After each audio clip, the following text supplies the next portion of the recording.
आता आपण मूळ आणि मुख्य मुद्द्यावर येऊ आजच्या कार्यक्रमातल्या, की गेले 20 वर्ष तुम्ही करिअर काउन्सिलर म्हणून काम करता आहात.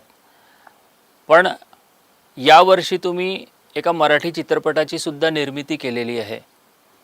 तर करिअर काउन्सिलर टू चित्रपट निर्माता हा तुमचा जो प्रवास आहे, तर करिअर काउन्सिलिंग करता करता अचानक चित्रपट निर्मितीचा विचार तुमच्या मनात कसा आला? ऍक्च्युली मला खूप असं एक्सप्लेन नाही करता येणार की how I become a producer. पण असं काय झालं की हा विचार तुमच्या म्हणजे नाही आला माझ्यावर विचार. माझा विचार वगैरे आला असं मला वाटत नाही. मग याची सुरुवात कशी झाली? नव्हतं ना, माझी ती अम्बिशन होती. आजही तसं काहीच नाही आहे डोक्यामध्ये. पण म्हणजे अशा काहीतरी घटना घडल्या की मी त्याच्यात पुढे पुढे जायला लागलो. ओके.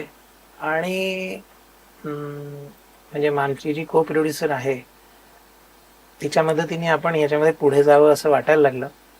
तर त्याच्यासाठी स्क्रिप्ट्स घ्यायला सुरुवात केली, मागवल्या.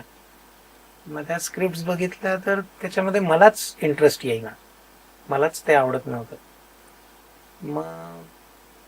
मग माझी को प्रोड्युसर म्हणते की सर तुम्हाला काहीच आवडत नाही आहे, मग काय करायचं? म्हटलं चला आपणच क्रिएट करूया स्टोरी. बरं, मागच्या इतक्या वर्षांच्या आपल्या अनुभवामध्ये प्रत्येकाजवळच खूप काही काही छान छान स्टोरीज असतात. प्रत्येकामध्ये असतात असं मी म्हणेन. जोही या 60ला पोचतो त्यांनी त्याच्या आयुष्यामधला जो वेगवेगळ्या म्हणजे प्रोसेसमधनं आणि प्रसंगांमधनं तो जे गेलेला असतो, तर त्याच्यातनं न कळत काहीतरी स्टोरीज त्याच्याजवळ क्रिएट असतात. माझ्याजवळचा सगळ्यात महत्वाचा म्हणजे फायदा हा होता की मी मानसशास्त्रामध्ये काम करत होतो. बरोबर. आणि त्याच्यामुळे माझ्याजवळ तर स्टोरीजची काहीच कमी नव्हती, अनुभवाची काहीच कमी नव्हती. पण फक्त सत्य, फक्त फॅक्ट्स, फक्त अभ्यास समोर ठेवला तर that becomes a documentary. It should be entertaining. म्हणजे तो चित्रपट बघून निघाल्यानंतर बाहेर आलेल्या माणसांनी तिकीट फाडून तिथल्या तिथे फेकायचं नाही आहे. ओके. त्याला ते waste of time and money feel यायला नको. ती पहिली जबाबदारी. आणि दुसरं म्हणजे त्यांनी अजून कोणाला तरी सांगायला हवं की तू नक्की जा. करेक्ट. सो तुमच्याजवळ ते एंटरटेनमेंट फॅक्टर त्याच्यामध्ये टाकणं गरजेचं आहे, इमोशन्स टाकणं गरजेचं आहे, ते इंटेन्स फील त्याच्यामध्ये आलं पाहिजे. त्यामुळे माझ्याजवळच्या अनुभवाला या सगळ्याचा तडका देऊन त्याच्यातनं स्टोरी क्रिएट केली. माझा विचारण्याचा उद्देश असा आहे की फॉर एक्झाम्पल मी तुम्हाला सांगतो की मी गाण्यांच्या कार्यक्रमाचं निवेदन करतो. तर आता अनेक वर्षापासून मी निवेदन करतोय. तर आता माझा मुलगा मला म्हणाला किंवा माझ्या मागे लागला की बाबा तर तुम्ही पॉडकास्ट करणं चालू करा, तुम्ही मुलाखती घेणं चालू करा. तर कधीतरी कोणीतरी आपल्याला असं एनकरेज करतं, काहीतरी क्ल्यू आपल्याला देतं आणि मग त्या क्ल्यूच्या आधारे आपण पुढे जातो. तर मला हे विचारायचं आहे की हा जो चित्रपट तुम्ही निर्माण केला याच्यासाठी तुम्हाला कोणी एनकरेज केलं, कोणी काही क्ल्यू दिला आणि मग तुमच्या डोक्यात विचारचक्र सुरू झालं? नाही नाही, ऍब्सोल्युटली नाही. मी बरेचदा ही गोष्ट गमतीने या पद्धतीने सांगतो की माझी बायको म्हणजे ऐश्वर्या आपटे, तर ती मला एक दिवस असंच म्हणाली की काय हो किती दिवस झाले चांगला पिक्चरच आलेला नाही. मी म्हटलं थांब आपणच करूया. अच्छा. अशी गंमत मी बरेचदा करतो. ऑफकोर्स ती गंमत म्हणूनच बघा. पण कसं घडायला लागलं असं मला खूप खूप डिटेल नाही सांगता येणार, पण मी ते करून टाकलं. करेक्ट. तर जेव्हा बाबा म्हणतात की आता चित्रपट निर्मिती करायची आहे बाबा, तेव्हा काय त्याच्यामध्ये घरच्यांचा काय प्रतिक्रिया? त्यांना खूप आनंद झाला. त्यांना आश्चर्य काही विशेष नाही वाटलं, कारण माझी आतापर्यंतची आयुष्यातली डिसिजन्स थोडी अशी रॅन्डमच होती. म्हणजे मी जे खूप जास्त पास्ट मध्ये जात नाही, पण लहानपणापासून आतापर्यंत माझे डिसिजन्स हे चमत्कारिकच होते बाकीच्या लोकांसाठी. ते असे काही वेगळं करण्याची लहानपणापासून अशी इच्छा मनात काही? वेगळं नाही, मला चॅलेंजेस आवडतात. चॅलेंजेस आवडतात. आणि हा तर खूप मोठा चॅलेंज तुम्ही घेतला. उडी घेताना अशी भीती नाही वाटत माझ्या डोक्यामध्ये. ती म्हणजे नाही झालं तर वगैरे असे विचार नसतात. अच्छा. मला तुम्हाला विचारावं असं वाटतं की हे सगळं जुळून कसं आलं? म्हणजे चित्रपट निर्मिती करायची तर त्याच्यासाठी एक कहाणी हवी, ती कहाणी कशी मिळाली? किंवा एक एक टप्पा पुढे जावं लागतं. तर मग हा विचार हळूहळू पुढे कसा काय सरकला? याच्यामध्ये कोणीच नसतं तुमच्याबरोबर. एकतर ह्या विषय किंवा ही कल्पना इतकी काहीतरी जगावेगळी आहे सामान्य माणसाच्या दृष्टीने, की मी ही कल्पना घेऊन मित्रांशी जाणं किंवा नातेवाईकांशी बोलणं, तर पहिल्यांदा तर त्यांना असं वाटेल की हा डोक्यावर पडलेला. दुसरा बरोबरीचे मित्र म्हणतील की आमची आता पेन्शन कधी जमा होते हे आम्ही पासबुक बघायला लागलो, आणि तू म्हणतो की मला पिक्चर निर्मिती करायची. बरोबर आहे. So they are not with you, relative are not with you. त्यामुळे त्यांच्याशी डिस्कस करून डिस्कस करायचंच नाही. हा. कारण काय असतं माहितीये का, त्यांची काहीच चूक नाही आहे. बरोबर आहे. They are right at their place. पण मला आता जी हवी आहेत, मला जे वाईब्स हवे आहेत, ज्यामुळे माझं मार्गक्रमण हे कंटिन्यू राहील आणि मी तितक्या उत्साहाने पुढे जाईल, ते समजा करायचं असेल तर कोणत्याही असे विचार असणाऱ्या व्यक्तीने कोणाशीच बोलायचं. आणि आता जसं तुम्ही याला सांगतो की त्यामुळे पूर्ण निर्मिती करायचं, माझ्यातला सायकोलॉजिस्ट हा मला खूप मदतीला आला. ओके. हे सगळे निर्णय मीच घ्यायचो, एकटाच घ्यायचो, आणि मी कोणालाच त्याच्यामध्ये इन्व्हॉल्व नाही. कारण आपल्याला असं वाटतं, माणसाला असं वाटतं की आपण जे करतो आहे ते कोणाशी तरी शेअर करावं, त्याच्याबद्दल फीडबॅक घ्यावा. पण आपण या गोष्टी, जसं तुम्ही म्हणाले की आपण या गोष्टी आपले नातेवाईक, मित्र यांच्याशी शेअर करू शकत नाही, कारण त्यांच्याशी शेअर करून काही उपयोग नसतो. ऍक्च्युली सर, शेअर किंवा कोणाशी तरी बोलणे हे गरजेचं आहे वगैरे, हे आहे ना, हे मी या गोष्टींना खूप जास्त मानत नाही. ओके. आपण तीच गोष्ट लोकांबरोबर शेअर करतो ज्याच्याबद्दल तुम्हालाच डाऊट असतो. ओके. तुम्हाला आहे ना कोणाकडनं तरी सपोर्ट हवा असतो. ओके, म्हणजे मी जे करतोय ते बरोबर आहे हे ऐकण्यासाठी तुम्ही शेअर करत असता. पण तुम्ही स्वतः कन्व्हिन्स्ड होते. मला माहिती होतं मी काय करतोय, आणि मला हे माहिती होतं की ह्याला कोणी लवकर ऍक्सेप्टही करणार नाहीये, तर मग ती बोलायचं कशाला. करेक्ट. मी समजा बोललो असतो तर निर्मिती झालीच नसती सर. ओके. पिक्चर प्रॉडक्ट पूर्ण झाला त्याच्यानंतर इट वॉज, म्हणजे चित्रपटाचं नाव तुम्ही आम्हाला सांगू शकता? केस नंबर 73. मला असं विचारावं असं वाटतं की या चित्रपटाच्या विषयाकडे तुम्ही कसे आले? माझा जो विषय आहे त्या विषयालाच धरून पिक्चर आहे, जे सायकोलॉजी. त्यामुळे एक सायको थ्रिलर तुम्ही याला म्हणू शकता. It is a musical psycho thriller सुद्धा तुम्ही म्हणू शकता, की अतिशय उत्कृष्ट संगीत, उत्कृष्ट गाणी, उत्कृष्ट बॅकग्राऊंड म्युझिक. त्यामुळे म्युझिक हा त्याचा खूप मोठा सपोर्टिव्ह सिस्टीम आहे. It is a psycho thriller आणि सायकोलॉजी रिलेटेडच मूव्ही बनलेली आहे. तो विषय पण विषय तसाच आहे. ओके. आणि अजून एक मी असं ऐकलंय की याच्यात नागपूरकरांचा रोल खूप जास्त आहे. हा पूर्ण पिक्चर नागपूरचाच आहे. नागपूरचा रोल नाही, हा पिक्चर नागपूरचाच आहे. म्हणजे मी ॲज अ प्रोड्युसर डायरेक्टर मी इथलाच. शर्वरी म्हणून माझी जी को प्रोड्युसर आहे, मूळची नागपूरचीच. अमेय, ज्यांनी याला पूर्ण म्युझिक दिलेलं आहे, नागपूरचाच. त्यामुळे जी कोर टीम आहे, जिथून याची कल्पना वर आली, नंतर मात्र सगळे नॅचरली टेक्निशियन्स, आर्टिस्ट हे सगळे लोक पुण्या मुंबईमध्ये आहेत. त्यामुळे ते तिथले. चित्रपटात ज्या भूमिका करणारे कलाकार आहेत ते सगळे मुंबई पुण्याचे आहेत. आणि या चित्रपटातली गाणी मला सुद्धा असं वाटतं की सोनू निगम. हो, सोनू निगम आणि नीती मोहन यांनी एक गाणं गायलेलं आहे, आणि आदर्श शिंदे यांनी दुसरं गाणं गायलेलं आहे. 2च गाणी आहेत, पण अतिशय श्रवणीय आणि फार सुंदर गाणी झाली. आणि या चित्रपटाचं सगळं शूटिंग वगैरे कुठे झालंय? Bird island, Chandivali, Kolhapur outskirts या ठिकाणी, आणि पुणे. अच्छा. या ठिकाणी त्याचं शूट झालेलं. तर हा जो विषय आहे तुमच्या चित्रपटाचा, जी कथा आहे, आणि त्या कथेतून त्याची स्क्रिप्ट निर्माण करणं, हे सुद्धा सगळं काम नागपुरातच झालंय? नागपूरकरांचंच आहे? अच्छा. म्हणजे अजून एक गुणी कलाकार मला याच्यामध्ये जॉईन झाली, मिसेस रुचा येनूरकर म्हणून आहे. तर मला काय हवंय आणि मला स्क्रिप्ट त्याची कशी लिहून हवी आहे, मला त्याचा स्क्रीन प्ले कसा हवा आहे, हे सगळं तिने मला करून दिलं. अच्छा. म्हणजे ती सुद्धा पहिल्यांदा तिने हे लिहिलेलं आहे. म्हणजे ही सगळ्यांची डिस्कव्हरीच आहे. म्हणजे तिला कळलं की ती लिहू शकते, मला कळलं की मी निर्माता होऊ शकतो, नंतर मला कळलं मी निर्देशक होऊ शकतो, डायरेक्टर होऊ शकतो. आम्हाला कळलं की तो म्युझिक डायरेक्टर आहे. हा. ओके. शर्वरीला कळलं की ती प्रोड्युसर आहे. सो हे सगळ्या निर्मितीनंतर कळलं आम्हाला की आमच्यामध्ये हे आहे. करू शकतो. हो. या चित्रपटाचं शूटिंग केव्हा सुरू झालं आणि किती वेळ त्या चित्रपटाच्या शूटिंगला लागला? शूटिंगला 26 दिवसात आमचं शूट कम्प्लीट झालं. पूर्ण हो. चित्रपटाचं? म्हणजे काहीच त्याच्यामध्ये बाकी नाही. अतिशय निर्विघ्नपणे शूट कम्प्लीट झालं. अच्छा. हो. कुठे सुद्धा आम्हाला काही सुद्धा त्रास नाही झाला आणि फार सहजतेने आम्ही शूट कम्प्लीट केलं. आणि जो चित्रपट तुमचा येणार आहे त्याच्यात जे कलावंत आहेत ते सगळे पुण्या मुंबईचे आहेत, तर त्यांच्याबद्दल आम्हाला थोडं सांगा. प्रमुख भूमिका ज्यांच्या आहेत त्याच्यामध्ये अशोक शिंदे आहेत, नंतर शैलेश दातार आहेत, अच्छा. नंतर नंदिता धुरी पाटकर अच्छा. ते आहेत आणि राजसी भावे म्हणून आहे. अच्छा. तर हे सगळे कसलेले कॅरेक्टर रोल करणारे आर्टिस्ट होते. ओके. आणि माझ्या चित्रपटाची रिक्वायरमेंटच तशी होती.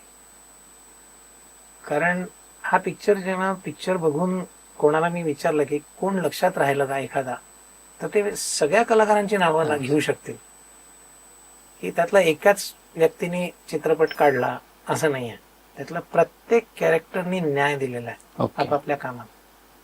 आणि अजून एक विशेष गोष्ट म्हणजे तुमचा स्वतःचा मुलगा, तो पण या चित्रपटामध्ये भूमिका करतोय, जो व्यवसायाने चार्टर्ड अकाउंटंट आहे.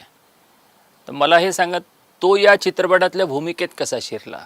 तो या भूमिकेत अगदी खरं सांगायचं म्हणजे की मला 4 पैसे वाचवायचे होते ॲज अ प्रोड्युसर. म्हणून त्याला म्हटलं की अरे एक छोटा रोल आहे तर तू कर. कारण त्याच्यासाठी मी परत समजा इंडस्ट्रीमधनं आर्टिस्ट घेतला असता तर पैसा लागला असता. आणि नॅचरली माझ्यासाठी पैसा हा खूपच महत्वाचा विषय होता हे सगळं उभं करत असताना. त्यामुळे कुठे कसे 4 पैसे वाचतील हा विचार करत करत केलं. पण प्रत्येकाने न्याय दिला. म्हणजे I am really blessed that way. तुम्हाला जी अपेक्षा होती तुमच्या मुलाकडून अभिनयाच्या बाबतीत, ती अपेक्षा तुमची पूर्ण झाली? 10 पट माझ्या अपेक्षांपेक्षा जास्त काम केलं. अच्छा. आणि फार सुरेख काम केलं. आवडेल तो लोकांना. आता हे जे कलाकार तुम्ही तुमच्या चित्रपटात घेतले, यांच्याशी जेव्हा तुमचं इंटरॅक्शन झालं, म्हणजे अगदी सुरुवातीपासून की तुम्ही त्यांना भेटलात आणि विचारलं की माझ्या चित्रपटात तुम्ही काम कराल का, तर तुमचा अनुभव काय होता? आणि दुसरी गोष्ट म्हणजे असं काही होतं का की तुम्हाला एका भूमिकेसाठी हा कलाकार घेणं अपेक्षित होतं पण त्या कलाकाराचा योग आला नाही, त्याबद्दल आम्हाला सांगा. नाही, खरं सांगू का, जेव्हा कथा लिहिल्या जाते हां. त्याच वेळेला लेखकाच्या मनामध्ये किंवा ज्यांनी ही कल्पना तयार केलेली आहे त्याच्या डोक्यामध्ये काही कॅरेक्टर्स हे 100% येतात असं माझं मत आहे. आणि त्या कॅरेक्टर्सला किंवा त्या पर्सनॅलिटीजला डोळ्यासमोर ठेवूनच हे लिखाण होत असतं. अच्छा. ओके. पण कसं असतं, नॅचरली जेव्हा तुम्ही म्हणजे प्रोडक्शनला जेव्हा ऍक्च्युअली हात घालता त्यावेळेला लक्षात येतं की ज्या गोष्टी पॉसिबलच नाही आहेत. म्हणजे आणि मग नकळत तुम्ही कॉम्प्रोमाइज करायला लागतं की मला हे व्यक्तिमत्व तिथे हवं होतं, पण जेव्हा लक्षात येतं मी तर पोचूही शकत नाही त्याच्यावर. पण असं कॉम्प्रोमाइज तुम्हाला करावं लागलं? हो, 100%.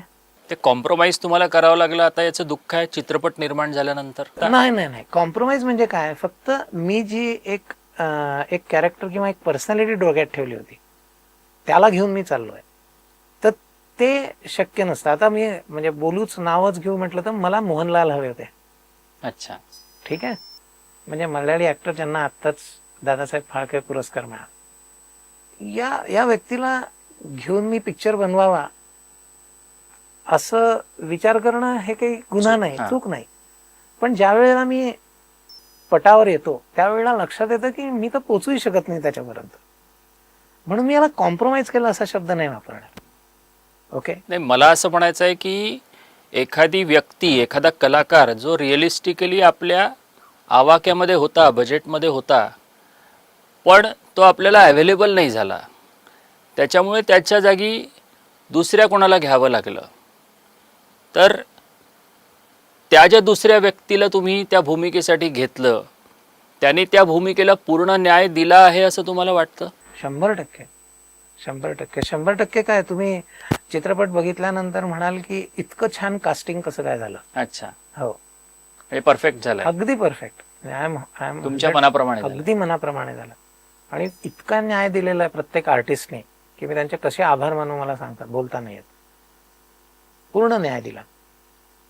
ॲज अ डायरेक्टर म्हणून हा तुमचा पहिला अनुभव आहे, पण तरीही तुमच्या मनात तो सीन कसा यावा याचं एक चित्र तयार होतं.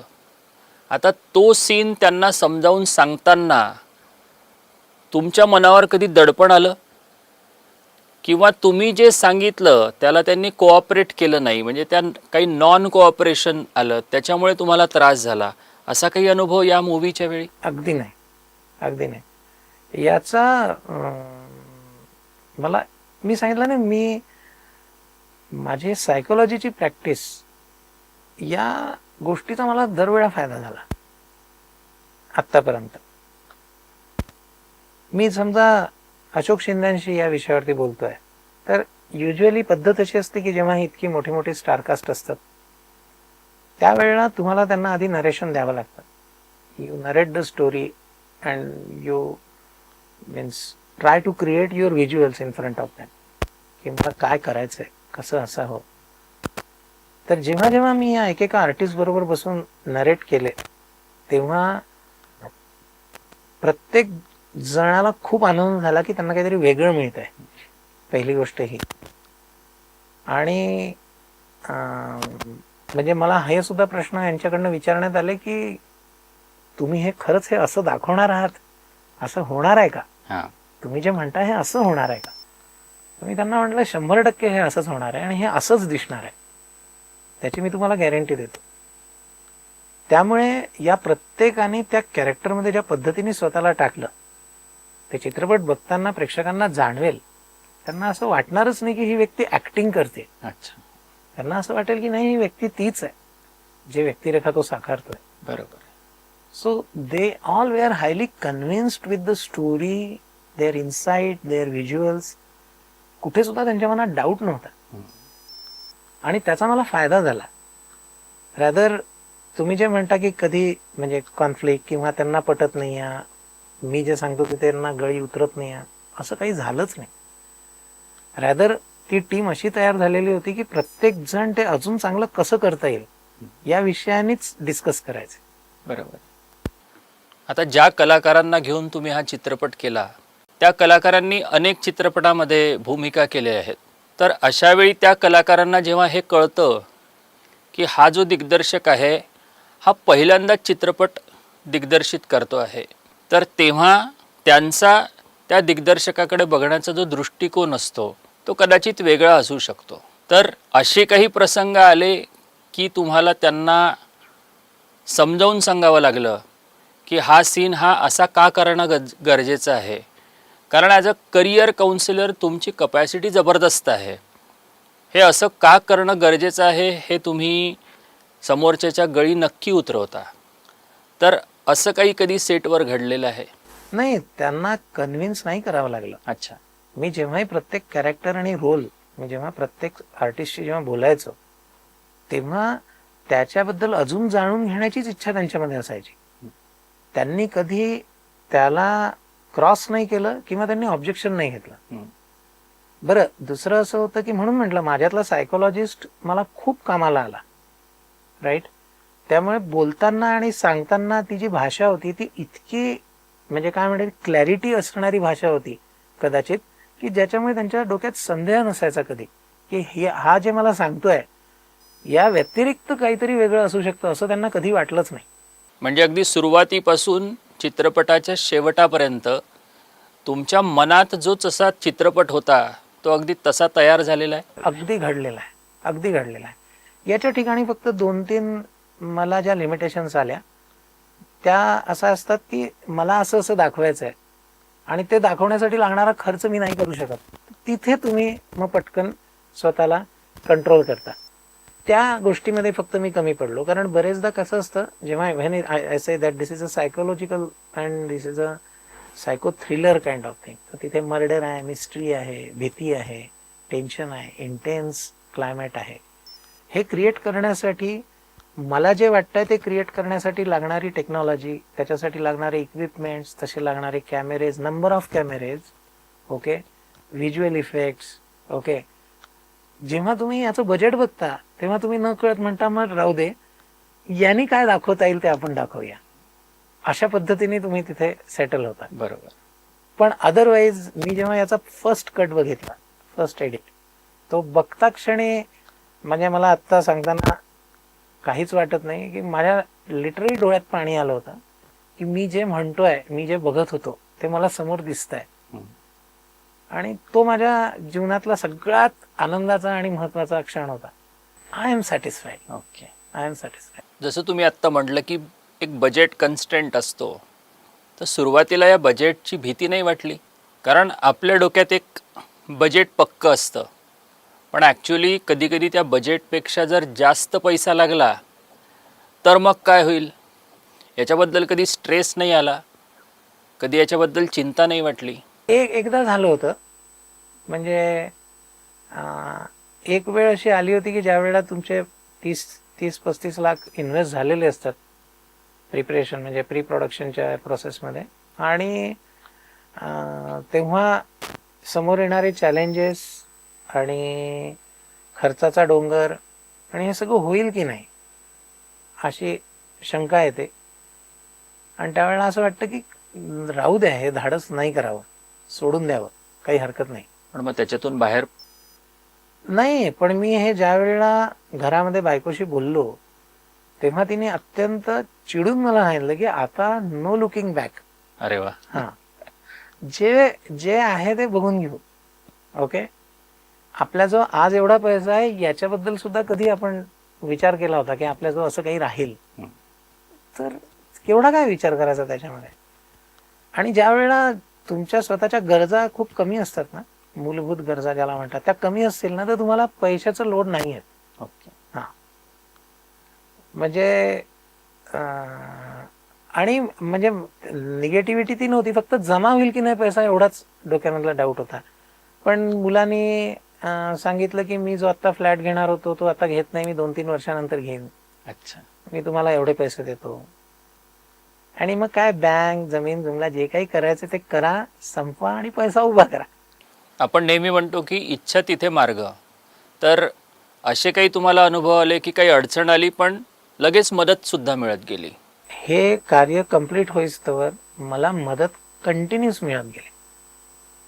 मला याच्यामध्ये मी वारंवार सांगतो की आय एम ब्लेस्ड चाइल्ड. मी भयंकर फॉर्च्युनेट आहे, अतिशय भाग्यवान आहे की मला प्रत्येक अडचणीच्या वेळी मला मदत मिळत गेली. आणि त्याचं काय कारण असं वाटतं तुम्हाला? बापरे, एक मनुष्याचं जीवन, त्याचा विचार जर आपण केला?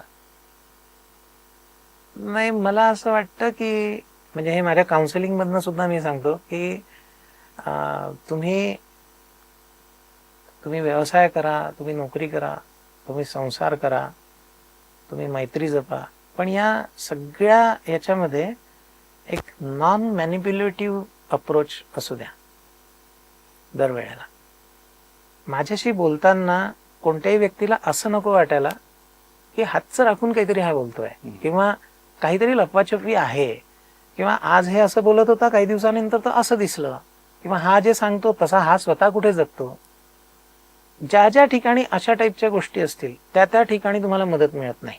बरोबर आहे. हा, पण ज्या वेळेला समोरच्याच्या मनामध्ये हा विश्वास तुम्ही क्रिएट करू शकला असाल की नाही, हे पाणी गढूळ नाही, ओके, मॅनिप्युलेशन्स याच्यात नाहीत, तर समोरचा व्यक्ती अगदी कुठल्याही लेव्हलपर्यंत जाऊन तुम्हाला मदत करतो.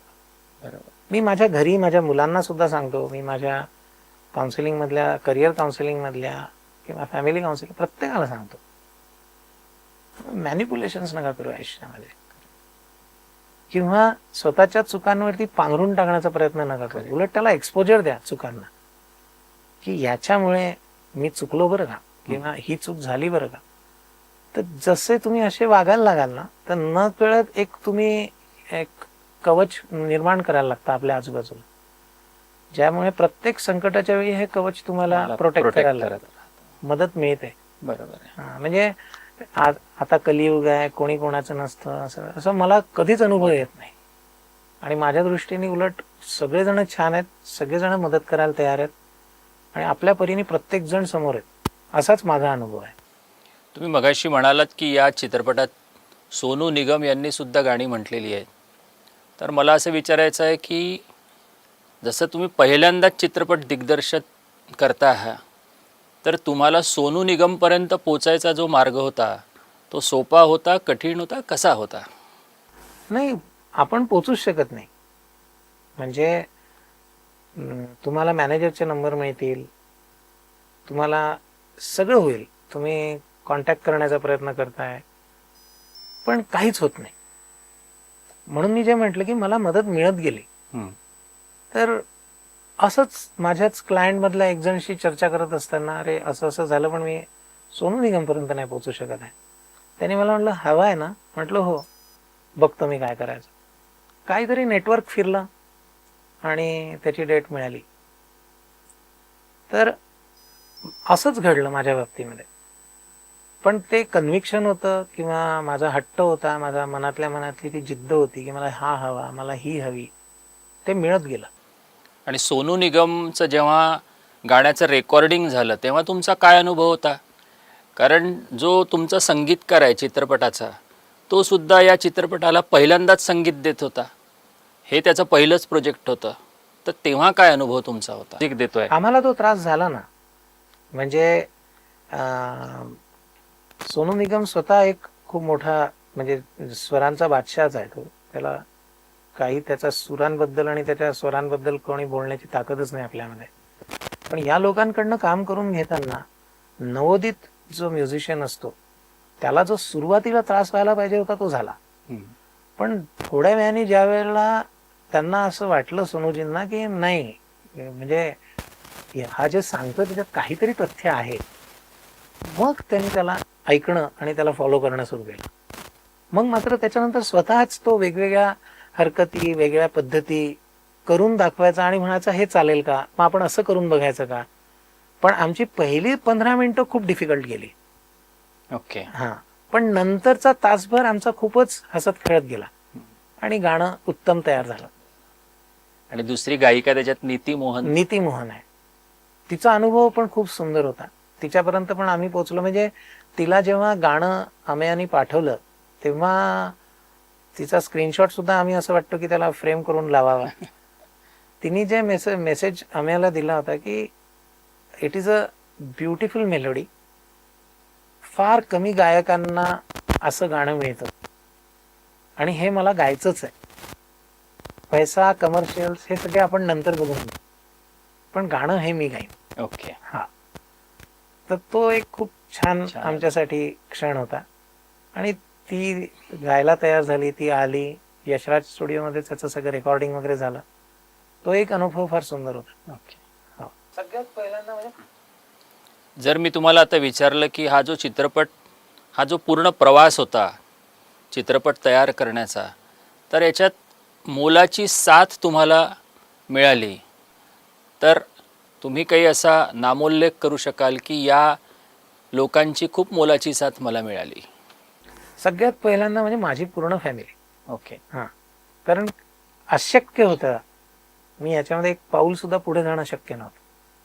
त्यामुळे पहिले कम्प्लीट माझी बायको ऐश्वर्या, मोठा मुलगा अनुपम, माझी सून निधी, लहान मुलगा पियुष, सगळ्यांनी झोकून टाकलं होतं याच्यामध्ये.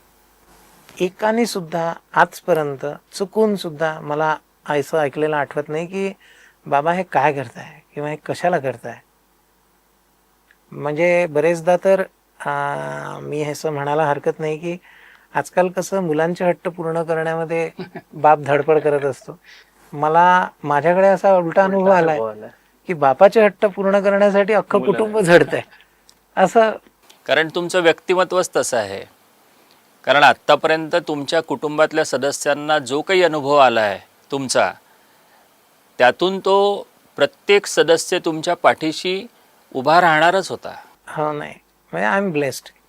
काय उगीच साधारणतः असं असतं की एखादा चित्रपट हा या वयोगटाने बघितला पाहिजे किंवा या वयोगटासाठी तो बनलेला आहे. म्हणजे जसं आमिर खानचा तारे जमीन पर होता एक शाळकरी मुलापासून अगदी आजी आजोबांपर्यंत तो पाहू शकत होते. म्हणू शकता हा चित्रपट तसा आहे. कसा आहे या शाळकरी मुलापासून अगदी तो बघू शकता. 100%.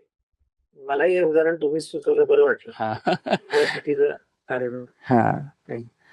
या तुमच्या चित्रपटाला जो प्रेक्षक लाभणार आहे त्या प्रेक्षकांना तुम्ही काही आवाहन करू इच्छिता किंवा त्यांना काही सांगू इच्छिता? आव्हान तर असं नाही करणार, कारण प्रेक्षकांना त्यांची आवड निवड आहे, तर प्रेक्षकां तितके चोखंदळ आहेत. पण एवढं मात्र मी तुमच्यासमोर म्हणू शकतो की बाहेर निघाल्यानंतर माझे पैसे वाया गेले असं म्हणणारा प्रेक्षक राहील तर मला आश्चर्य वाटेल. अच्छा. हा, असं नाही होणार की माझ्या प्रेक्षकांनी बाहेर गेल्यानंतर म्हटलं की it is a waste of time and money. या तुमच्या चित्रपटात मनोरंजन आणि उद्बोधन हे दोन्ही हेतू साध्य होतात असं तुम्हाला वाटतं? हो, प्रयत्न तोच केलाय. तुमचा हा चित्रपट लवकरात लवकर प्रदर्शित हो आणि रसिकांचा प्रेक्षकांचा त्यांना भरभरून त्याला प्रतिसाद लाभो अशी मी तुम्हाला शुभेच्छा देतो.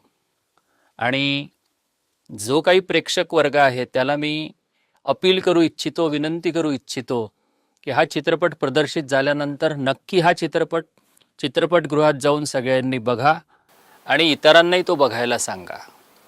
मिलिंद आपटे सरांचे मी पुन्हा एकदा मनापासून आभार मानतो. मी जास्त आभारी आहे. Thank you very much. धन्यवाद.